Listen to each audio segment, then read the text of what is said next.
So we're finally getting started on framing.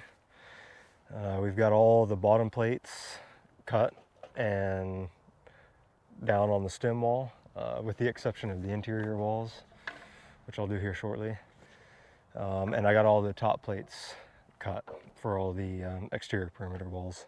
And so right now I'm just going through and doing all the layout. So lay out all the windows, doors, so the jack studs, king studs, and just your common studs.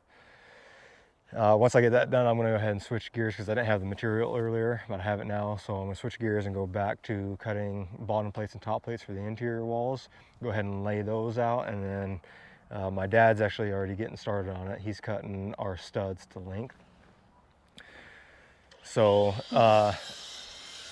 I think they call it precision end cut studs, where they're perfectly square. They're the exact length you need. I have those for the apartment because they're like standard stud length size, but for the shop, you know, I have to buy, I'm having 14-foot walls. And the thing is with this lumber I've been ordering, it's not exact. So I bought 16-footers instead of 14s. And then what we're doing is we're trimming them down so that they're exactly the same size for all the studs.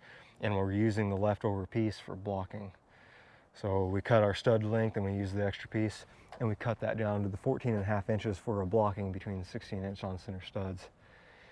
And I'm putting a lot of blocking in the shop side because they're such tall walls that I'm going to put blocking basically every 4 feet. So there's going to be 3 rows of blocking, and that blocking is going to end up being where the seam of my sheathing is on the outside. So I can nail the seam of my sheathing to that blocking as well, and it's going to make that really tall, large wall really structurally strong. So that's the plan. That's the plan. Also, we finished our well house, our pump house. So I'll go ahead and show you guys what that turned out like. It looks really good.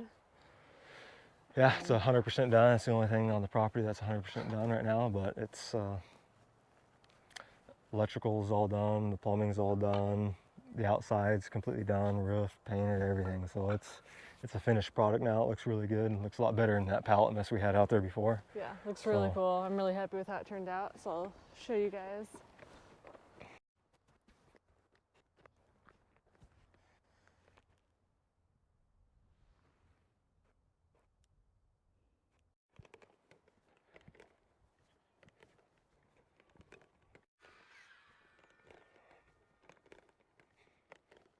I couldn't resist coming over here to talk about your work, huh? Well, I figured I would. You're going to give the rundown on the finished product. I figured I'd come over and check it out. Yeah. So yeah, this is the finished product. I have the well pump feed. It's a single phase 240 volt, and that's all wired up and running off of, you know, permanent power now instead of the temporary I had it on before, because that goes to our service panel. However, I brought 2 extra circuits for just like convenience outlets, like I got right here, a GFCI. So I installed a GFCI on the outside, just in case we're doing anything around here later on when we have, you know, or more set up, whatever we're doing. Plus I have it closer by when I build the house. It's going to be right there. So I put it on the outside. I also got one on the inside in case you're doing any work in there. You don't have to plug in out here. And then I got lighting and everything in there. That is not powered up yet because I pulled those circuits to the shop, and that shop panel is not installed yet, obviously. So the pump's running right now, but this is all dead, but it's all installed. It's ran over there. All I gotta do is when we install the panel at the shop, hook it up, power it on, and this is all done. But we went with a galvanized corrugated metal roof. First time installing this roofing material. This side turned out not the best. The seams were popping up. The other side we got to look perfect. This side they were popping up, so I might have to come back and readdress this to get these seams to sit flush. But it's got the butyl tape in the seams, and they're overlapped by 2 ribs like they're supposed to be, so it's not going to leak, but it just doesn't look the best when you're looking at it from an angle. Well, I am quite pleased with how it turned out. I'm really glad that Forrest decided to go ahead and do the extra work involved to do the X. I think that it looks super fantastic, especially with the black hardware on it. Yeah, I'm glad I did it too. I was like, oh man, an X would look really good on the door, and I didn't want to do it because I was all stressed out and really, I'm sitting over here working on the pump house, and the shop and the apartment was just sitting there with nothing being done to it. So I was getting really antsy, like I want to get over there and start working on the shop. I shouldn't be over here making, making it all pretty and designs. But I was like, well, I got thinking about it. I was like, you know what, this thing is going to be here for years, and I don't want to get to the point where 5 years down the road, when the shop's done, the house is done, this thing's all set up, and I look at this and think, man, I really wish I would have done it that way. Yeah. So I just did it the way I wanted to from the beginning. So I took the time. It just at the time I was thinking, man, it's going to be all these triangles, and I had to do the lap siding, so there was just tons of little pieces, and making sure that all these horizontal lines all lined up with each other. And this is a James Hardie product. It's the cement board lap siding. You start cutting those little pieces and nailing them, sometimes they break and crack, and so I didn't want to deal with that, but I did it, and it turned out actually really well. It looks really good.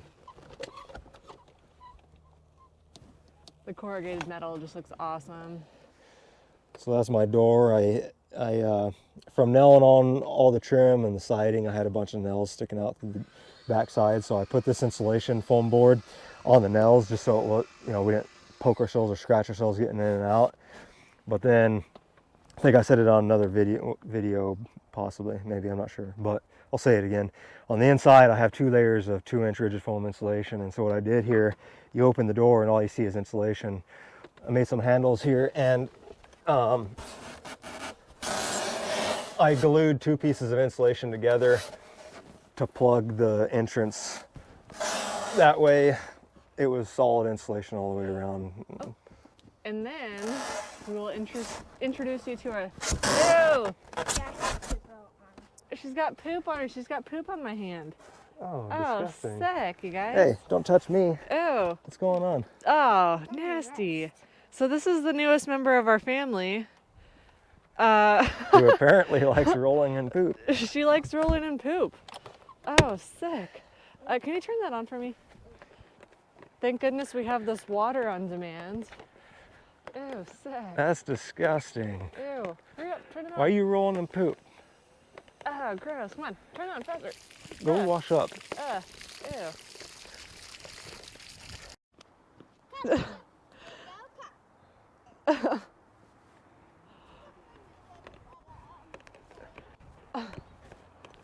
So that is our half border collie, half blue heeler mix dog that we just got. She's so adorable, super smart. She's 6 months old. I saw an ad on Craigslist for her, and some couple had her, and they were living in an apartment, and that's the type of dog that has a lot of energy. So I was able to get her, and now I'm working on training her so that I can use her to herd animals from paddock to paddock, which we don't have any paddocks yet, but she's still a puppy anyways and isn't quite ready. So hopefully by the time she's trained and ready to do it, she'll be able to. She's so fast. Look at her. I don't know that Dingo wants to go in the wheelbarrow. So I've been running drills with her, having her circle the paddock that we have the ducks and the rabbits in right now. And she's been doing a really good job. I've been just working with her on how to be introduced to the animals, but still follow commands and still mind me. So I'll have her circle and then ask her to sit, ask her to stay. I'm working on commands for her to circle in directions left and right. She does really good though. She's a super smart dog. She knows how to sit, doesn't always stay. She will come on demand. Sorry, I don't want her to touch me right now because I don't know where the poop is that's on her, so we'll have to sort that out. She can fetch. She's a really sweet dog, so I think it's really promising. I think she'll do really well. I've taken her into the duck pen a few times just to have her practice being easy and putting pressure on the ducks, but not just like losing it, you know, some sort of that impulse control is what I've been working on her with. So today, I don't know if we're gonna get to it today, just because we got a lot of other stuff going on, but I would like to move this paddock. It's down here in this knoll where when the sun sets, it gets shaded for quite a bit of time. Sorry, let me fix this so I'm not so close. It gets shaded, so I'm afraid that this area might be like a microclimate that gets a little bit colder. So what I'd like to do is I'd like to put them on the other side of this hill so that they're in the sunlight for a longer portion of the day. So kind of get them out of the tree line, and I think that that will help protect them too from animals. But ideally, the reason why we wanted to get a Border Collie Blue Heeler mix was that the Blue Heeler tends to have a little bit more of a protective instinct, but both are herding dogs. So, gosh, she's just such a cool dog. She just came to say hello. What are you doing, Dingo? What are you doing? Oh, I know. Saying hello to the camera? I know, I see that poop on you. It's on your jacket. So we got her this, because she pulls so hard and has so much energy, we didn't want her just pulling on her collar. So she's got that harness. She's got that harness because right now we don't have fencing around our entire property. So at nighttime, we have a T-post that we've been keeping her chained up to, which is sad. Eventually, I'd like her just to learn what her boundaries are for home, and hopefully she'll be smart enough to mind those boundaries. But for now, at nighttime, she'll have the collar on. But during the daytime, while we're all up and awake and can keep an eye on her, she's been off the leash. Unless she starts getting a little like she's wandering off. But really, we haven't had any problems. The first couple days, we kept her on the leash, or, well, not entirely on the leash, but a lot more on the leash and a lot more tied up, just because we wanted to kind of establish her little area. So I'll show you guys her little house that she's got. And yeah, so we're just working with her on learning the boundaries of what our property line is. But she's such a smart dog that I don't think it'll take her too long to really learn those. But this is her little igloo home. We got a little blanket in there for her. Food and water dish. I've been told by people that live in the area that the Border Collie type dogs do okay in the winter here. If we need to, we'll get like a heated pad for her bed, but it's one of those things where I am concerned about providing additional heat because it may change like her like natural like how animals will produce better winter coats when they're exposed to that cold. And so if something happens to the heat when she's used to having the heat, that could cause more problems than if I were to have just let her you know, grow that extra layer of fur. And so I'm gonna look more into that, and I'm just gonna sort of keep a watchful eye out and see how it goes. But she does really well, so I'm quite pleased with that. One of my goals was to get the sport done before we see Lily and Layla. So I'm probably gonna need your guys' help later when I go to move the duck pen, ducks and rabbits. I know, but I'm only off for 2 days, and I would like to get it done while I'm off. I still want to live. I know. Scary. You need help lifting? No, I got it like this. I just want you to like, yeah, balance. Make sure I'm going the right way. Just like if I tell someone, like push. So the girls are just working on their fort. Just gonna check on the compost real quick. We've been getting a lot of rain lately, so hopefully that's been feeding the microbes that are in here. I do feel a little warmth coming off of it. Not a whole lot though, but it does look really dark except for the cardboard. All right, so I'm gonna go ahead and try to wash Dingo since she rolled in poop. And I don't know how much she's gonna like this. Maybe she'll like it. I don't know how she'll feel about water, but I gotta do it now while the sun's out and it's nice and warm. Dingo, come here. Come here, girl. Good girl. Let's see if we can get you washed up a little bit, okay? All right, Dingo. You get back to poo on. Come on. We got it. Right. All right. There you go. Oh, that is good. Where's the house? Where's the house? Look at the house. What?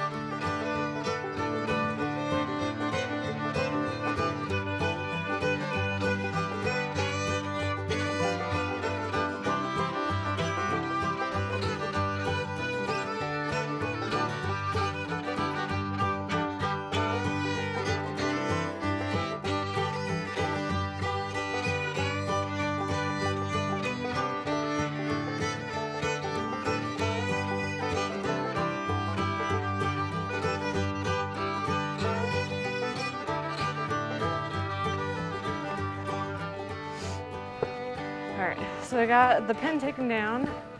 Most of it's like the wire and stuff's all moved over. And she is dying to help. The dog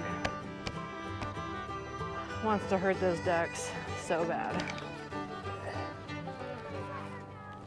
No. And these ducks look quite pleased to be outside their pen.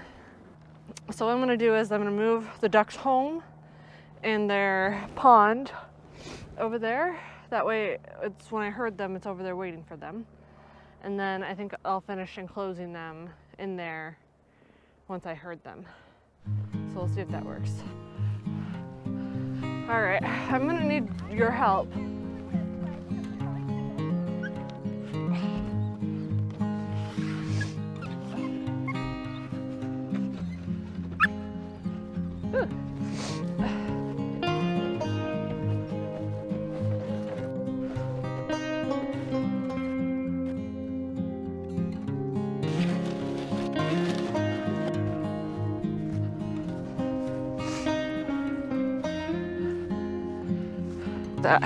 We can set it down every so often. Okay. Yeah.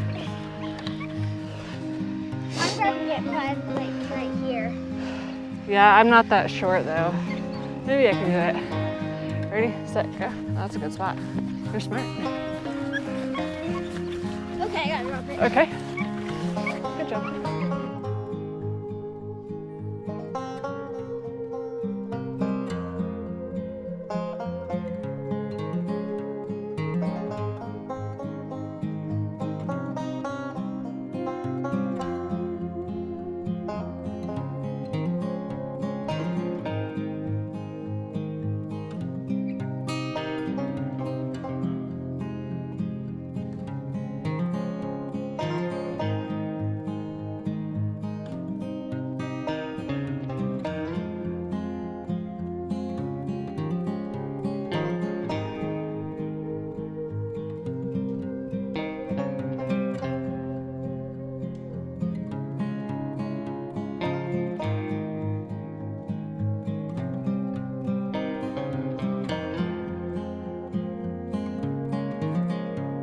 All right, so finally got the pen up with the help from the girls. They did a really good job. That was like an all-day thing. Not really, but it took a really long time. So we are going to herd them back into their pen. Easy, easy girl. Easy, hey, easy. This dog is dying to herd these ducks. Everything in her is like, circle those ducks. Easy, easy girl, easy. Hey, hey, hey, hey, easy. Hey, hey, easy. Set, set, set.